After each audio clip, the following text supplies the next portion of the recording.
Hello friends, rose നമ്മുടെയൊക്കെ പൂന്തോട്ടങ്ങളിലെ ഒരു പ്രധാനപ്പെട്ട അലങ്കാര സസ്യമാണ്.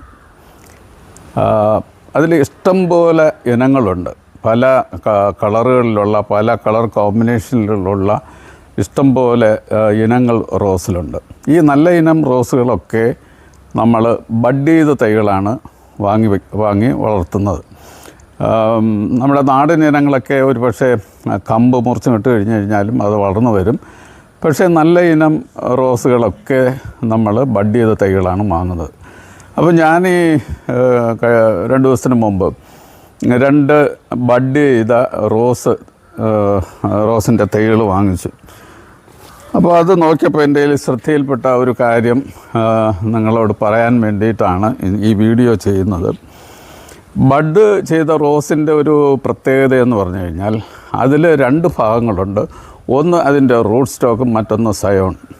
റൂട്ട് സ്റ്റോക്കായിട്ട് ഉപയോഗിക്കുന്നത് എപ്പോഴും കാട്ട് റോസാണ്.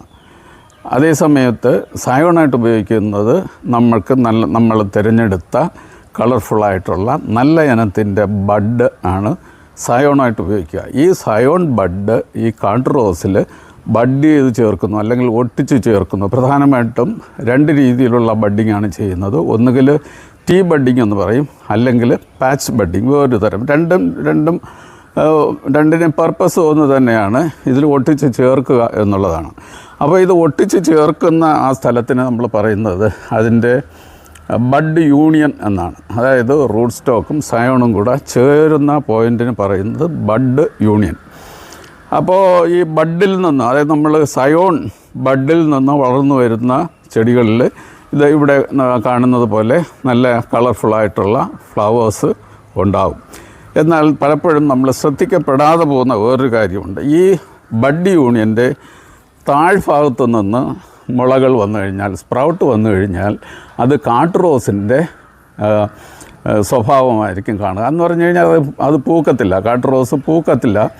അപ്പോൾ അത് യാതൊരു പ്രയോജനമില്ല. അതുകൊണ്ട് അങ്ങനെയുള്ള സന്ദർഭങ്ങളിൽ ശ്രദ്ധിക്കുക.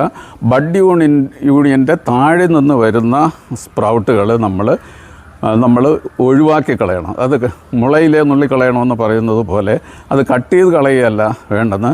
അതിനെ സക്കസ് എന്നാണ് പറയുന്നത്. അതിനെ നമ്മൾ അത് കംപ്ലീറ്റായിട്ട് അങ്ങ് മാറ്റി കളയണം. അതല്ലെന്നുണ്ടെങ്കിൽ നമ്മൾ ഉദ്ദേശിക്കുന്ന തരത്തിലുള്ള നല്ല പൂ ഉണ്ടാവില്ല. അത് ശ്രദ്ധിക്കുക.